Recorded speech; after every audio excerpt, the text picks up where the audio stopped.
I begin today by acknowledging the traditional custodians of the land upon which this podcast is recorded, and I pay my respects to the elders past, present, and emerging. Dark Mirror. Dark Mirror. Dark Mirror. Dark Mirror. Dark Mirror with Jessicka and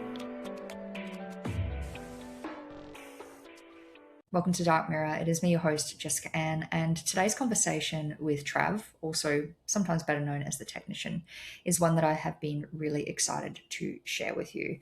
If you're yet to come across Trav's work, he is someone that approaches what he does with a level of humility and expertise that is really unparalleled in the space. From working with professional athletes right through to eight-figure business owners, Trav brings a real-world, super refreshing perspective to a lot of what high performers encounter in their day-to-day lives, both in and out of business. And in this conversation, Trav and I dive into a topic that I felt he was uniquely versed to speak to, which is the relationship with modern masculinity and how us in the transformation space are relating to what that means. So without further ado, here's my conversation with Trav. And I feel like it's a bit of a hot button topic at the moment collectively. And it's really about our relationship with the masculine and the archetype of the modern man. Trav, I'd love for you to share a little bit about your journey and how this archetype of modern masculinity and your relationship with it has grown and evolved.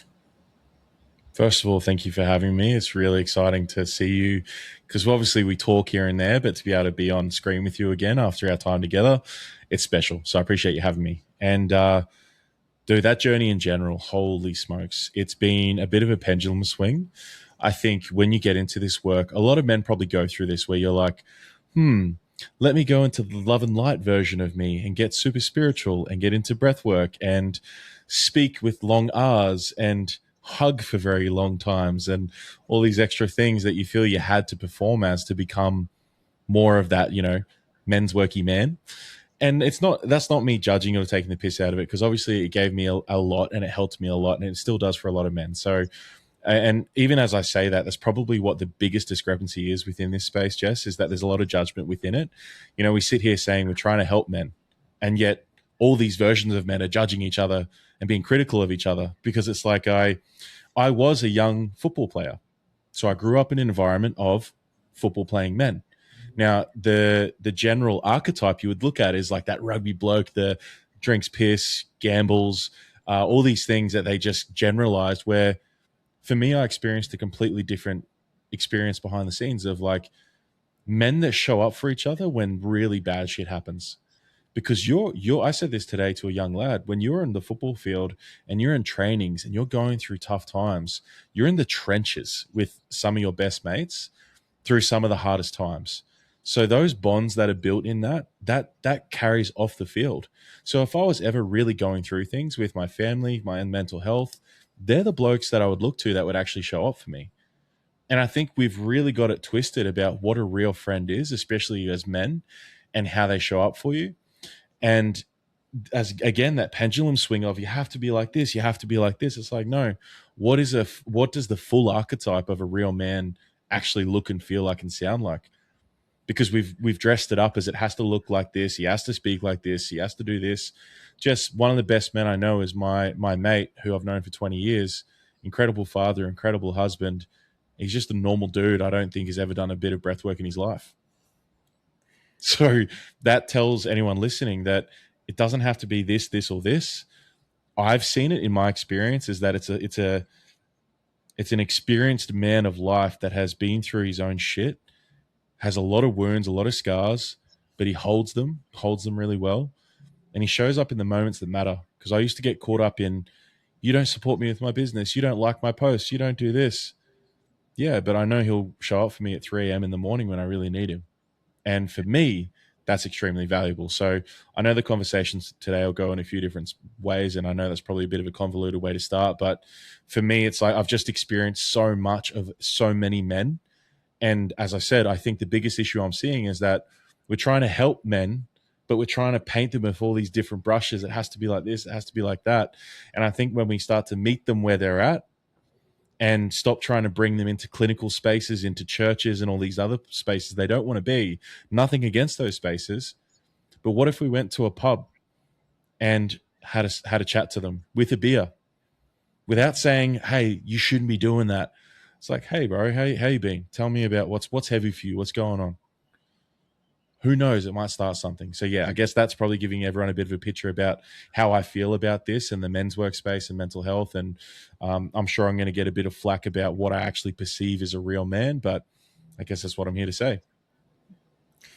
And it's interesting that you said it felt like a bit of a convoluted way to start. Well, the question in and of itself is kind of convoluted. This idea that there is this cookie cutter shape that men need to take. And if you aren't that, you're not a man. And one of the things that you've already touched on that I was so excited to talk to you about was the value of a third space. Now, for those of you that aren't familiar with Trav, first of all, what are you doing? Make sure you're following him. But secondly, Trav doesn't just work with men, he works with women too. However, one of the things that I see Trav do so expertly is provide this third space for men. And so traditionally we look at the third space as you say, going to the pub. Might be hanging out down at the footy club. It might be, for some people, martial arts. However, I think as our relationship has evolved, our awareness of, our relationships with who we are, how we relate to one another has grown and changed. That third space is kind of evolving. So I'm curious around how you've noticed that kind of showing up in the men that are finding their way into the work with you.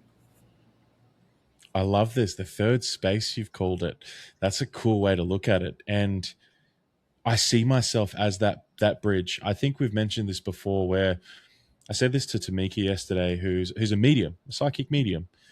And people see this, 6'5", 150 kilo football looking player / basketballer being open to the fact that this psychic medium just did a reading about his grandfather that just passed a year and a half ago, and being completely open to it.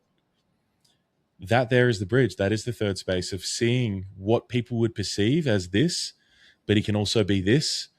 And it's just filling that gap of like, oh, this dude's actually into these things I thought was weird.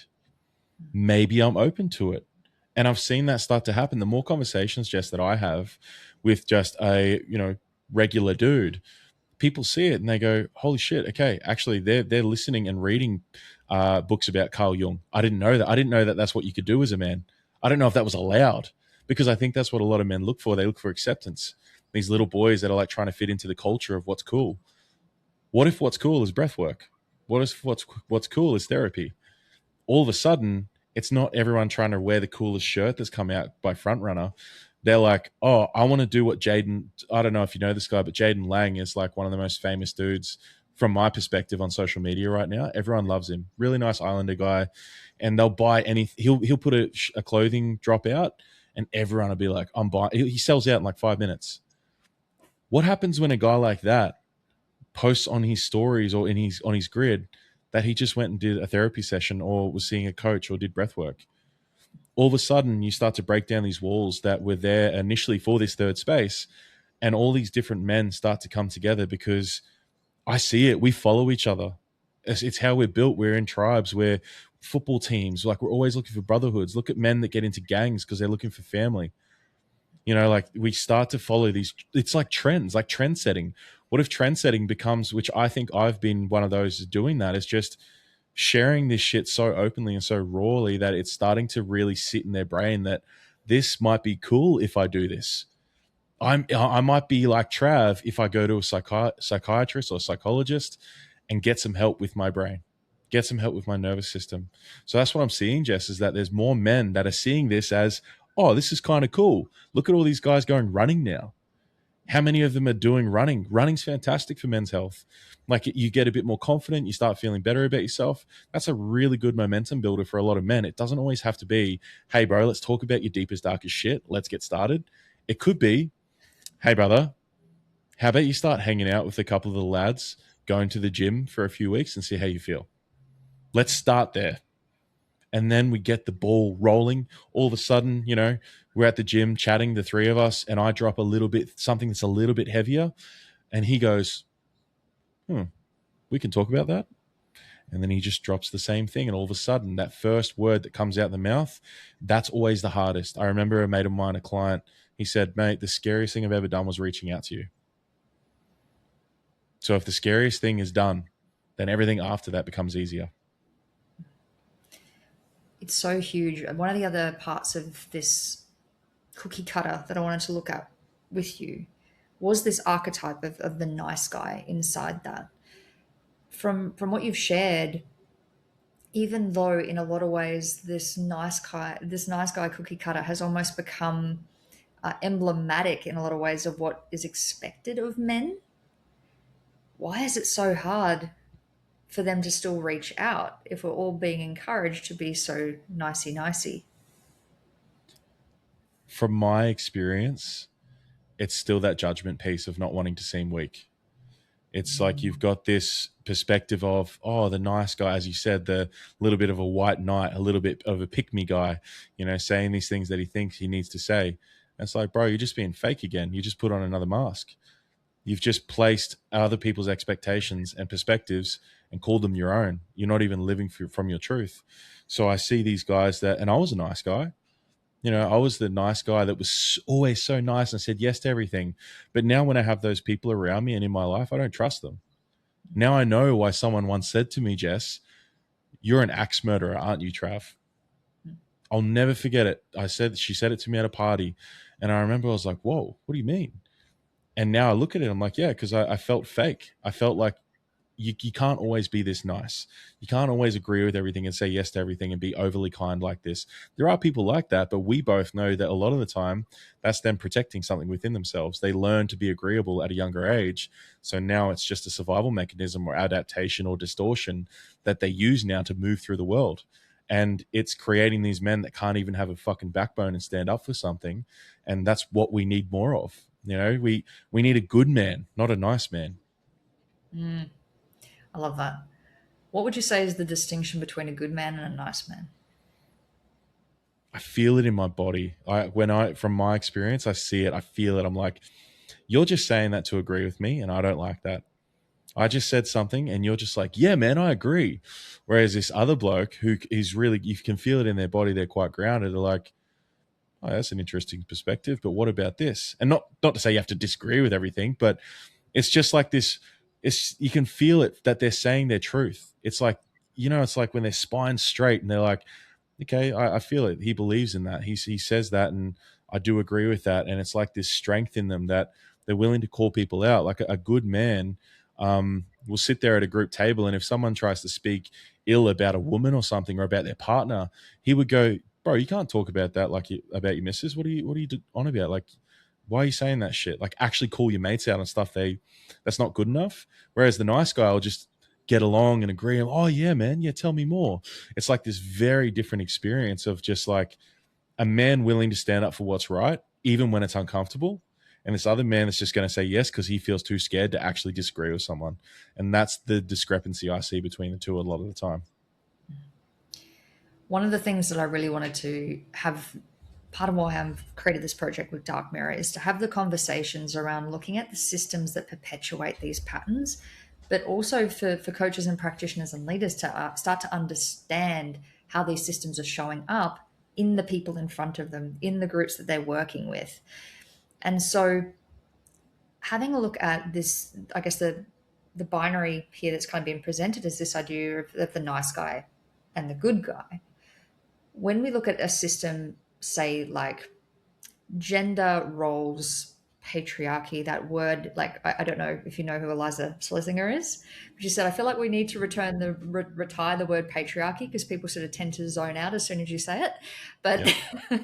Having a look at how there has been gender inequality, there we go, there's a better way to put it. Looking at how systems that perpetuate gender inequality, how is this actually emotionally castrating men?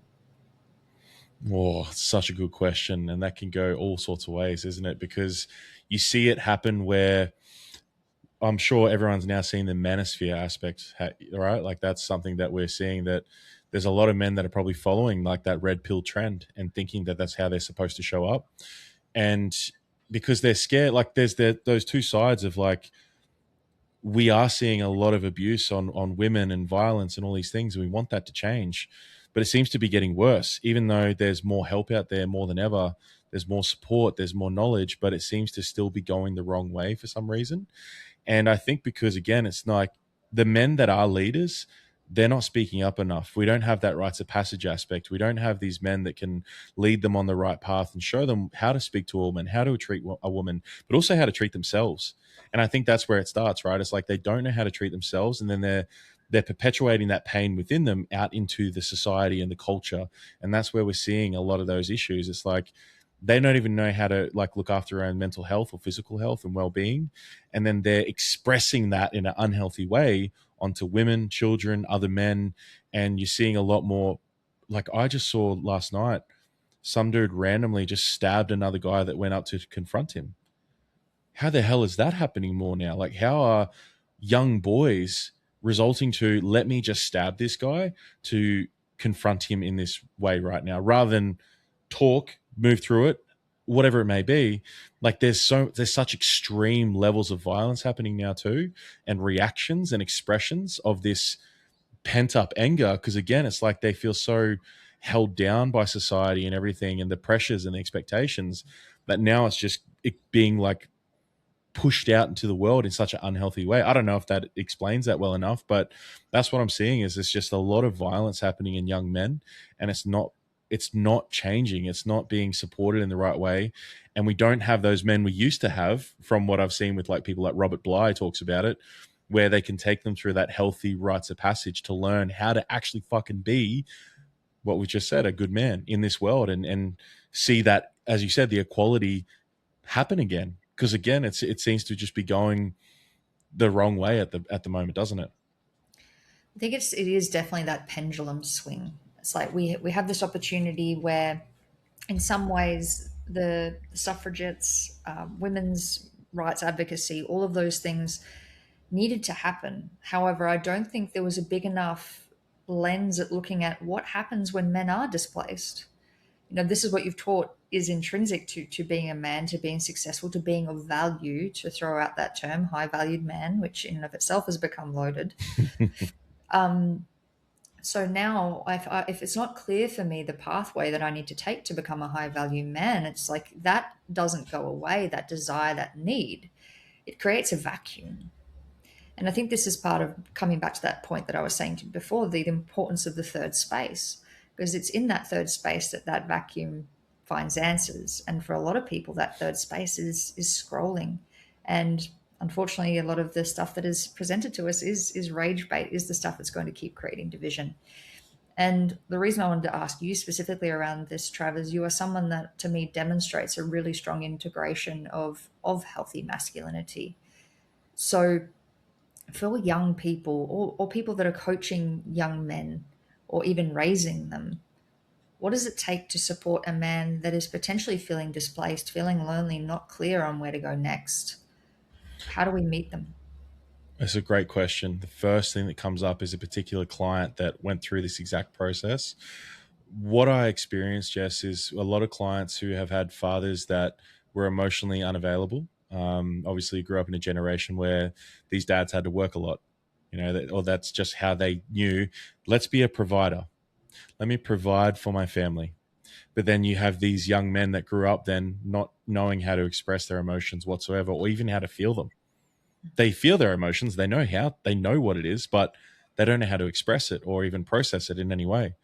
So it then gets, as you said, expressed in these toxic ways of like alcohol, gambling, all these ways of like, how do I deal with this stress I'm feeling right now in this world? And this one particular guy, he was so stressed, Jess, and hated his life so much because he felt like he was behind comparing himself to every other man, because he was basing his worth based off how much money do I make? What job do I have? Am I good looking? Am I fit enough? Am I strong enough? Do I have enough friends? Am I of value to this world based on the external things that aren't even of me as a person? Not once did he say in our first conversation anything that had to do with like, who is he as a person? What does he love? What are his values? What does he appreciate about himself? He couldn't even tell me anything like that. So it's almost like you've got this empty husk of a human, of a man that doesn't even understand what true value is and how it starts within and how it starts internally. And I feel like what he noticed is that, Trav, you don't really talk about like a nice car that you've got or how much money you make. You talk a lot about your values and what you believe and like these things you stand for and, you know, what makes you happy. I find it really strange because all I've learned is that women only choose you if you make enough money, how much, like what you do for a work, uh, who you are you cool? All these little, or what do you wear when you go to a date? That's like, man, none of that fucking matters. Can you share an interesting conversation about a hobby that you've got? I love Warhammer. I'll talk about that shit, you know. But that's something that got when I just spoke about this yesterday, Jess. When I was a young man at like 13 years old, just moved to a new school up here. I loved Warhammer. I loved the drawings and the comics and everything, and I collected the magazines. And I remember as a young man, again, this was my expression of myself because I didn't understand how to be in this new big school. I'm like, let me take my magazines to school and share it with one of the boys. So I finished class. I just finished meeting a couple of new guys, and I go out and I'm excited. I'm like, let me show them my magazines. I was hell nervous, and I brought them out, and the response was, "Oh, Warhammer, what a dork!" Just straight away, like, "Oh, Warhammer," like the trying to make me out like some nerd. And I remember that in that moment, I was like, "Oh, the thing I love isn't loved or received by other men. Let me push that away for a second." But for a second, turned into 20 years. So it's like those moments of, we talk about the shadow and the repressed part of ourselves, not necessarily the bad parts, but the little hobbies and traits and talents that just get away as soon as we get met with that societal experience of, that's stupid, you suck, get out of here. And all of a sudden, same thing for this young man I was coaching. Parts of himself had been pushed away below 10 years old. He had those moments where he tried to express himself and show these other dudes what he loved, what he liked, and talk about it, but all of it just got shut down. So then he was like, well, all these other guys get respected when they have money, cars, and all this other bullshit. Let me base my values and worth off that. So it starts to become those pieces around what truly matters and what makes you worthy as a man, in my eyes, is that fullness of self. Like when you show up, can I feel you? Can you have depth of conversation? Do you have a bit of humor and take the piss out of yourself? I love that. Like, you know, that self-expression and self-realization, and also knowing yourself enough to just go say those, you know, funny little things like I do. I know you're so used to that with me. So it's like those moments where that's what I'm judging on. And I think once we get to that point, you're going to see so much pressure gone from so many men, and probably a lot of issues of mental health disappear as well.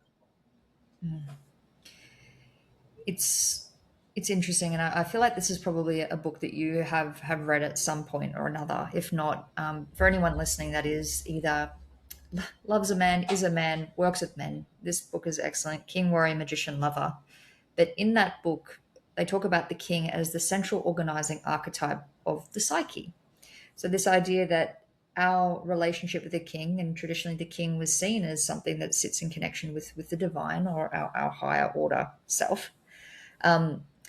And when the king is not there, chaos reigns. Or if the king has become ineffective, similarly, the rest of the society rebels.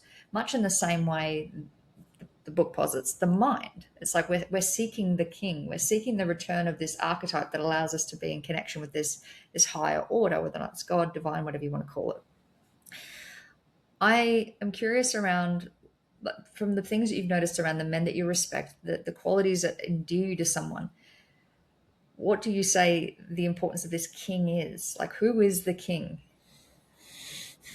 Ooh, that's a cool question, because for me, the first thing that that I see in my mind's eye is that version of you see in the mirror where you light up. It's almost like the crown. You see the crown, you look in the mirror in the morning when you wake up. And I'll never forget someone I looked up to, and I still do. He's a great mentor. Is someone called Isaac John. His nickname's Ice. And he does marketing, branding, all these things. And I remember him saying, I remember the first moment I realized I love my life and myself, and I'm so proud of myself, was when I woke up, and those first 5 seconds of waking up, I smiled. And it was almost like that king version of him was here because it was in alignment. It was like that self was so if we talk about chakras, everything was lit up, all parts of your body, you're lit up, you walk away from that thing you just did for the day, and that crown is activated. So that to me, I see as the king. It's like, oh, all those parts are lit up, your heart's open, your guts feel clear, you've spoken the fears, you've expressed the anger that was stuck in your body, you're moving, you're doing fun things. And then, yeah, that part of you, that chakra that for most men is not lit up, is lit up, and it's almost like you can see it in the mirror as some sort of like aura. And I've noticed that before for myself, where for myself, the king version of me in a day, or even what I'm doing, is just, I know when I'm doing something like this morning and talking to those young men and recording that podcast, the king Trav was awake. Like that version of him, the one that's in alignment, doing the things, being a leader, sharing wisdom, all the things that I know I'm here to be as a man, as a human, I'm doing them. And I know that's when my crown's activated.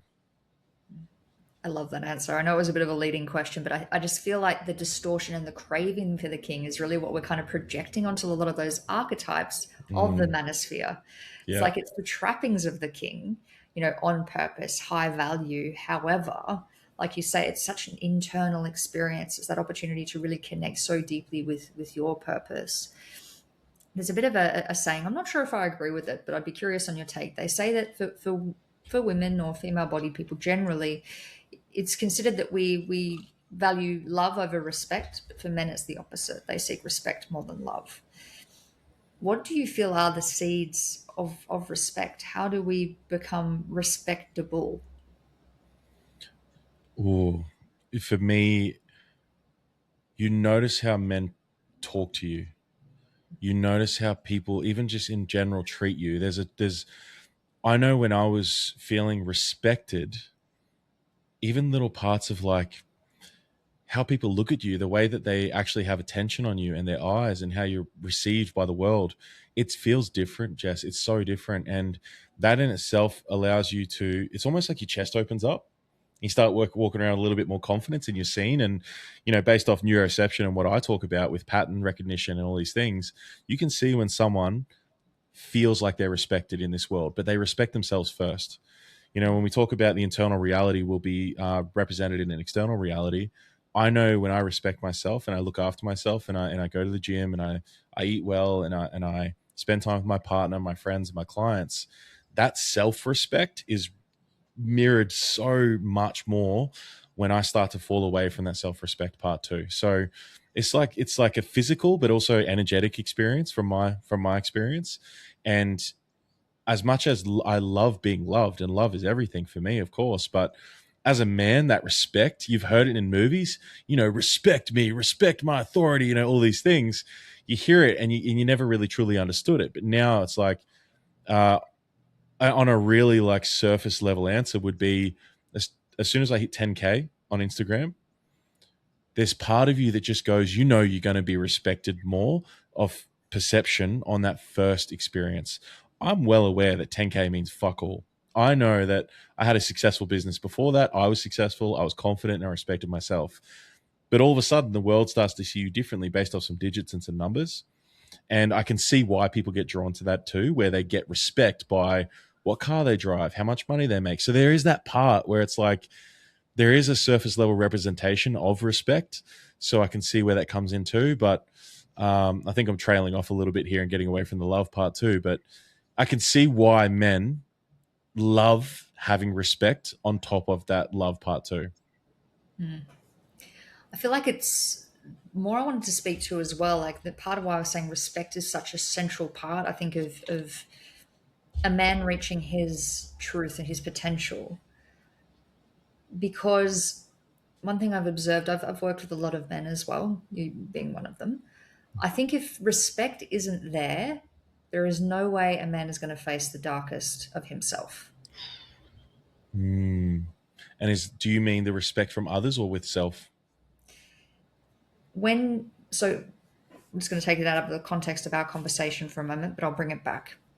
One of the things that I coach men and women, one of the things that I'll often see is a woman struggles to have her husband listen, right? Mm. Like, I can see he's playing out this pattern. I've told him he needs to work on it. He never works on it. I'm the only one working on myself, etc., etc.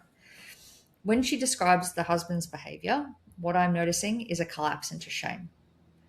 All of it is like ding, ding, ding, checklist, shame, shame, shame. And I often feel that is a side effect of not feeling respected. So when you call someone forward with respect versus when you call someone forward from judgment, it's received very differently. And as you being someone that is a leader, someone that works with men, I feel like you have a unique perspective of how you bring respect, but also challenge men. I love this. I know where you're going with this, because what is the most common thing we hear from a lot of women who are doing the work? For predominantly, it is a lot more women doing this self-development stuff, and they go, Trav, how can I get my partner to do the work? And from my experience, Jess, a lot of the time, it is actually when there's almost like the expectations released energetically and they stop asking. It's almost like as the woman rises, the man will either meet or retreat. And when I'm calling them out on these things, I'm trying to come from a place of not, you have so much potential, you can be better. It's actually knowing also that when I'm calling them on these things, I'm coming from a place of, hey, I do this so I can say to you, you need to be doing this, bro. Like, this isn't good enough. Like, it actually isn't good enough. And you can see it's received in a way that they respect me enough to go, yes, I respect that. I need to respect myself a bit more and actually start to step up as a partner, as a husband, and as a man, because they can see that their actions are not okay. Because again, I find from a lot of when it's partners trying to tell it partners, it's like white noise. They just go, they hear that like whoop, whoop, whoop, whoop. They just don't hear what they're saying. But when there's a man that they respect, when there's like that pack mentality of like the, you know, not to call myself an alpha, but they hear the alpha, you know, the lion comes up, Mufasa comes up and like, it's like, come on, boys, like we've got to be better. You can see that that's respected through those men. And they're like, fuck, if he's saying that to me, I really need to get my shit together and start to shift a little bit, because clearly it's not good. And if he's calling me on that, then it's time to change and start respecting myself, respecting my partner, my kids, and start to show up a little bit better. It's interesting how I feel so many of the systems that particularly young men are engaging with are almost keeping them insulated from that feedback, though, in a lot of ways. It's like, you know, you have 100 different voices telling you what a man is and how you should be. How does it go from almost passive consumption of you ought to be this and you're not this and you're a piece of shit if you're not this, to actually being an invitation to step forward genuinely? From my experience, Jess, it was, again, seeing those men I looked up to and saw what they did to have what they had and go, well, I want to be like that. If that's what they do, I'm going to do what they do. I'm going to show up and do what they need to do and start to take action on that. But it was an environmental thing too. You know, I don't think for most men, I grew up in a football team, as I said, it's a brotherhood aspect. And I think when I started getting around other men that were also doing similar things, calling me out on my shit, holding me to a new standard, that really helps me raise up personally. And I know that that's why a lot of the men I work with, I do the same thing. I bring in like that bit of brotherhood energy of like, come on, bro, like, what are you going to do by Friday? Let's do it. Let's get it done. You never, if there's a really simple example of it, when you're in football training, you never want to be the guy that's at the back of the pack when you're doing fitness. So you're going to do anything to not be the one that comes last. So there's still those challenges. It's like, I think when men are challenged with like, hey, can you do this? Are you going to do this? There's a little bit of spite energy, but also a little bit of like healthy, like, I'm going to show you. I'm going to do this and I'm going to become that, because if you tell me I can't do that, I'm going to become that. So I think that little bit of challenging energy can be good, rather than allowing them to just keep swiping and passively going, oh, yeah, maybe one day I'll do that. Oh, maybe I'll do this, and not let them get caught up in, as you said, are they ending up in left or right, red or blue? Where's the purple part of it? Where's the in-between of the third space happening? And I think it's people like me. It's people that can, what I'm seeing is like, I look like them, but I sound like that version that they might not watch. Like they'll scroll through because the guy's wearing a certain bit of clothing. Whereas I'm like, I've got my dad cap on, the oversized tee, the necklace. And they're like, he doesn't look like, he sounds like what I want to hear, but he doesn't look like that other guy that I swiped through before. And all of a sudden they start to listen because it's like their visual and kinesthetic learning is going, this is interesting. Maybe I will model this. Maybe I will actually start to take action and listen to this guy because it seems to be working for him. I think that model of evidence is such a big part because I think that's where it becomes so attractive. And I have almost avoided saying the man's name up until this point, but I've backed myself into a corner, so we're going to just have to say it. But I think people like Andrew Tate are attractive because of the display of evidence, give or take. This is what I want. Yeah. Display of evidence. It's like, well, I'm going to model that guy because he has what I have been taught is important to be a man. And so I think that if you're out there and you're listening and you are a man or you lead men, it's like encouraging them to be fully expressed in their uniqueness, I think is how we end up with incredible people like Trav, who's done the work on himself to step forward and be that purple alternative. Yeah. It's funny because I know that I love UFC, boxing, and all these things. So I'll express that part of myself in like a story or a grid of me boxing because I know there'll be some young lad that's so close to taking the leap, but he just needed to see that this guy likes fighting. I do too. I'm going to start following what he does. Now, it's not to like manipulate them or anything. That's just an expression of who I truly am. But I know a lot of young men literally get caught up in Tate because he's a boxer or fighter and he looks good. That's literally all it takes sometimes for them to like model this man and go, like you said, well, women like attractive men that are fit and healthy. And then they just disregard all these other shit parts of him and these awful things he says and go, oh, but he looks this, he's this. It's like, doesn't matter, dude. Like, you're literally disregarding 90% of a human because of the 10% that you've been told is the only thing that's valuable to get women. Like, how does that even make sense? But I also understand how they can get caught in that because they just don't know any better, do they? It's not okay for ignorance. And I said this morning to young Haz, he's only 24. I said, bro, there's a point where I look back 10 years ago at the man I was, and I wasn't anywhere near who I was. I was a pretty awful man in some regards, like emotional abuse, ghosting women when I was single, like those type of things. But not because I was a bad person. I just didn't know how to handle those situations. So I've done better now because I know better. So, but there's also men that do those things knowing they can be better and do fucking nothing about it. That's a huge difference. I see men that are trying. I see men that want to be better. I see men that feel guilt and shame. And like that shows me you've got a good conscience. But if there's men that are doing it over and over again and repeating and doing these awful things and have complete disregard to actually improving, well, that's a whole different story, isn't it? I feel like the wounded boy in that behavior too, the one that's out to spite the world for whatever pain or mistreatment he's perceived is kind of like what's running the show. But one thing I really wanted to ask, and this is probably a bit of a heavy question, but I feel it's an important one, is how are most of the transformation spaces, particularly in Australia, failing men? I think it comes back to what I said before, is that we're meeting them in the completely wrong way. It's asking them these questions of, are you okay? Of course they don't want to say they're not okay. Of course they don't want to show weakness. Of course they don't want to say, man, I'm really struggling that I can't provide for my family. I feel like a worthless piece of shit and I just feel like I'm doing nothing right. As if they want to say those words out loud.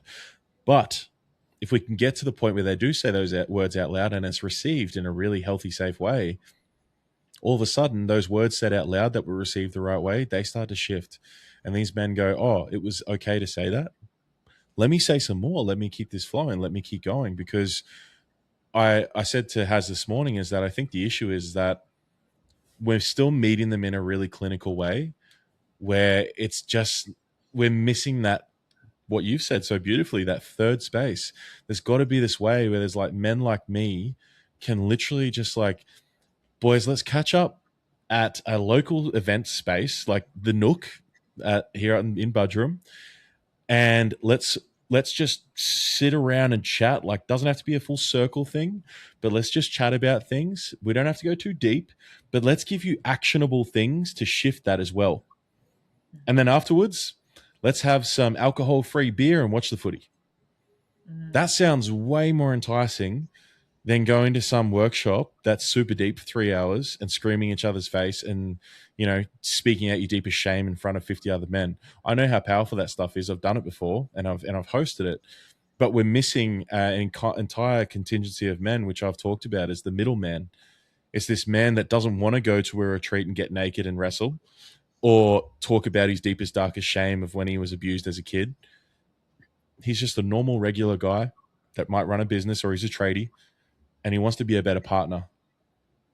And he just wants to be in a space of just other guys doing the same thing.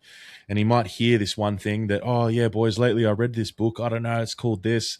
And I tried this thing where we have an open communication thing on a Sunday. And we just talk about each other's goals. And it's really helped us, You see other four blokes like write that down in their little notepad and go, oh, that's sick. So then by the end of it, we'll be like, boys, that was great.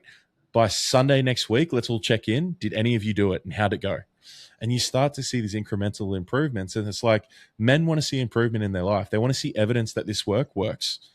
Because if you just ask them to sit there and just like, hey, let's tell us about everything that's going wrong with you right now. They don't want to do it. They don't want to do it. But it's like if you can give them little practical steps that gives momentum, I think that's a completely different experience. I love the fact you brought the word momentum into it because we're back. Had a little bit of a technical difficulty. That's what I was like, talking to the technician. Had a technical difficulty. I was saying, I was talking about momentum and how essentially, of course, as entrepreneurs, we crave momentum, but I also feel for men, momentum is key.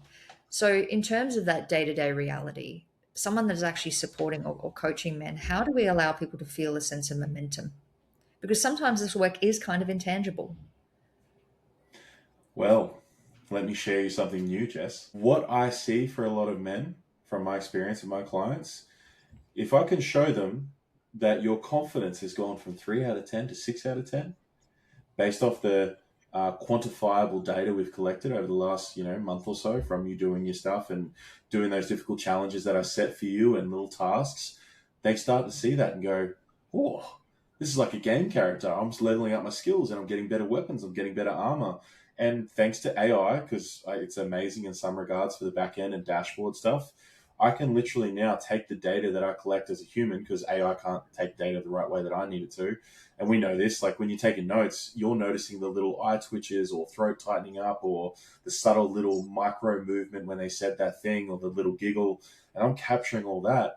And I'm able to put that now into a formula that builds out a dashboard each time we catch up that shows them incremental improvement within certain parts of their life. And whether that's like, what's your money confidence like? How's your capacity to handle different things? What's your window of tolerance like now for those boundaries? And they're starting to see that visually, being most of them neurodivergent, I'm not going to lie, and seeing a visual, almost kinesthetic experience has brought a lot of like tangible results for them where they're like, oh shit, I can see it's working. Because one of the best things is, Jess, when a man goes to the gym and from 1 week he goes from lifting 60 kilos to 65 kilos, it's one of the most basic, simple pieces of momentum, but it's physically seen, it's physically felt. And for a man, that is everything. It's like, this shit's working. Let me keep going. It gets harder when you've been to the gym for 10 years and the incremental changes are very minute. Same for this work. I'm like nearly a decade into this and I'm like, have I even changed recently? And you go, well, of course I have. Look at how I experience saying my truth now to a friend compared to a year ago before I worked with Jess. It's completely different. I don't freak out and think I'm going to die. I can now say it and my nervous system's like, oh, yeah, that was easy. So that's a tangible outcome. But again, people don't know how to quantify that as a client do a lot of the time. It's massive, that transformational amnesia that I think we, if change has been successful, we forget how we were before. And so having those opportunities to allow your clients to reflect on how much they've grown, not only is that, of course, going to benefit their confidence, it's also going to help improve your intention because people see that they're getting results with you. So I love that you've created a system for that. One thing I would love to open up to, In terms of next steps for people that would love to learn more about what it is that you do and the work that you're here for, where can they find more? Best thing would be just to straight up DM me on Instagram. A lot of my clients come through. Actually, what's really cool lately is I'm getting a lot more word of mouth, so referrals. And I remember you saying when we first started working together, like that's a big thing for you, where people are like, you got to talk to this witch chick. She's amazing. and to know that that's happening now for me is really cool. And I know it's a testament to the work we did. So I want to thank you first. But to get to me, guys, just DM me on Instagram, send me an email if you want through travis@thetechniciancoaching.com. But yeah, Instagram's the main channel. It's super easy. Yeah. And Trav has also got an incredible podcast with an amazing guest. So make sure that you check that out via his Instagram as well if you want to listen to some of those. Let's listen.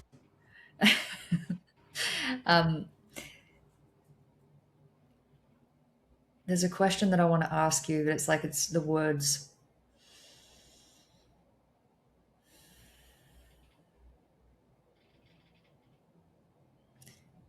In an ideal world where it's a natural next step for men to know themselves and express themselves, tell me about that reality. Oh, like I get instant emotion come up because I just experienced it this morning, Jess. I was with two other young men, mid-20s, and we're sitting at a park bench on the beach at Cotton Tree and Sunshine Coast here. It's Wednesday morning? And we're talking about the realest shit. How much Haz is struggling with his business because of how stressful it is, even though it's successful, and he almost feels guilty because he's doing so well that he's complaining to his partner about how stressed he is. And then you've got Shay next to me, who's one of the most incredible musicians you will ever hear. Shout out to Shay Burns, guys. Go listen to him on Spotify. Amazing. How much he questions himself because he knows, like, he is a world-class musician. This guy's going to be one of the most famous guys you'll ever see.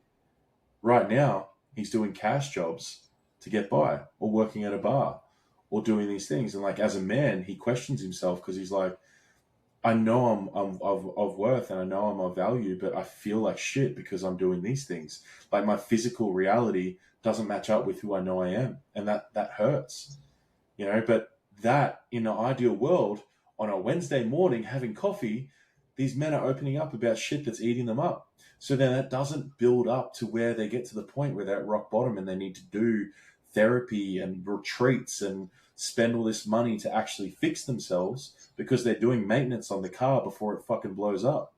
And to me, that's the ideal world, when we don't have men that are hitting rock bottom or being told by their wife, I'm leaving you because you won't work on yourself. I hate hearing that, Jess. I hate hearing how many men come to me because they're like, I know I need to get better. My wife just left me. Like, that should not be happening. It's like, why getting to that point where your whole life has to fall apart and you have to fall apart before you do anything to change it? Like, it just makes no sense. So yeah, for me, the ideal world is that men do as much maintenance on themselves as they do on their fucking car. That's going to be on a bumper sticker. Has to be. Clip that and use that. That'll be fine. I'll make sure the robots do you good to Trav. Absolutely, yeah. Make sure Claude catches that and we'll get it out there. Any closing thoughts, my friend?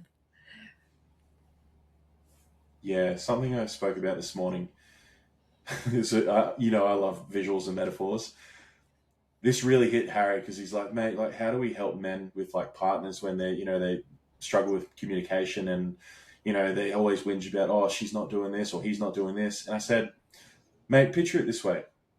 We were just at a coffee shop. If you sat across from me and whinged because your coffee hadn't come out, but you hadn't even ordered the fucking thing, how does that make you look? Like, how can you sook about something you haven't asked for? You haven't gone and ordered the coffee. Of course it hasn't showed up.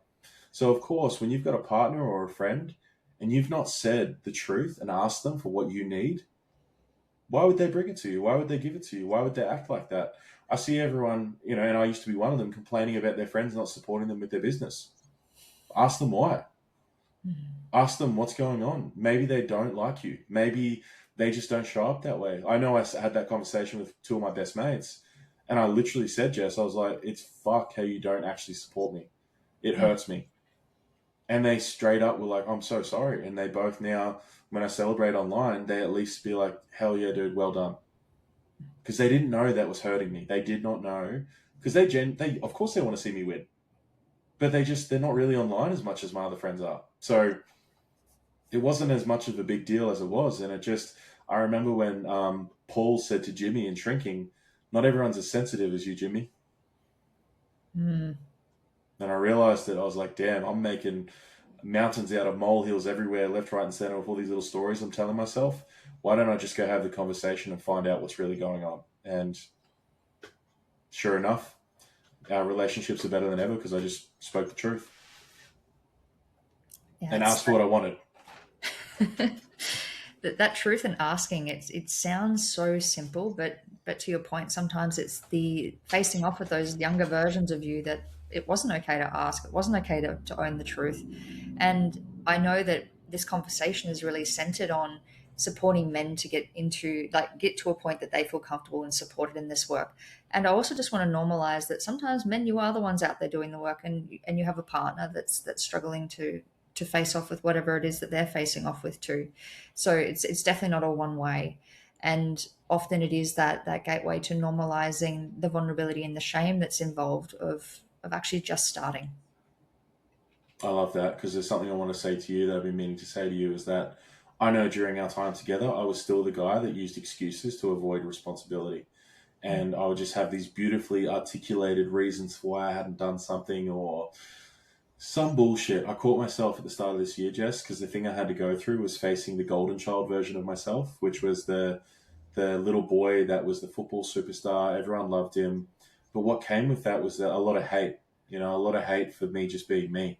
Being good at everything sucked because everyone hated me, because men are super competitive. So then what I built through that was a defense mechanism of just downplaying everything or having really good reasoning and excuses of why I didn't do something. And I realized it crept into every part of my life, where even if Christelle asked me, have you done the washing? And I'll just be like, oh, yeah, I was going to. And then just say no. You haven't done it. But it was like I was protecting that golden child version of myself, and I've been so used to it. And now that's gone, and now I just take full responsibility. Even if I do content, because I know sometimes I say shit that I probably don't know I'm saying. And someone will be like, a therapist will reach out and DM me and be like, hey, Trav, just what you said there was like really scientifically wrong. And I just want you to, just call you out on that. And now, rather than me feeling sick in the stomach and being like, oh, I've hurt someone, I've wronged someone, I just go, damn, bro, thank you. I'll put my hand up and be like, yeah, you're right. Some of that stuff I used to do at retreats and workshops wasn't safe. I probably shouldn't have been helping men do that stuff because there wasn't enough integration afterwards, or maybe that was flooding their nervous system when I was making them yell and things like that. And now I just straight up just go, yep, and I'm going to get better from that, and just taking responsibility, apologizing where I need to, but also just owning my shit and just keep moving forward.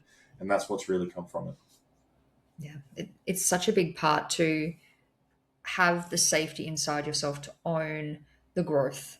I just had a conversation this morning with Kylie Ryan. If you guys haven't checked out that episode, also awesome. If I release that later, stay tuned. But we got talking about having compassion for the version of us that is on the path, the one that is learning, the one that is ignorant sometimes of the impact of our actions. And so that isn't just in a business context. That's anybody getting good at anything, whether or not that's relating, business, leading, whatever it is. And so I implore you to, wherever you're at today, have compassion for the version of you that is out there trying. Yeah. Yeah. And I think when you do that, business especially, it's really easy because you are not concerned about if you stuff up, if you say the wrong thing, you just go, my bad, let me get better. Yeah. That willingness, so freaking key. Yeah, absolutely. Love this chat, Trav. Could talk to you all day. Thank you so much for coming and being part of the Dark Mirror project. We'll chat to you soon. Appreciate you. Thanks, guys.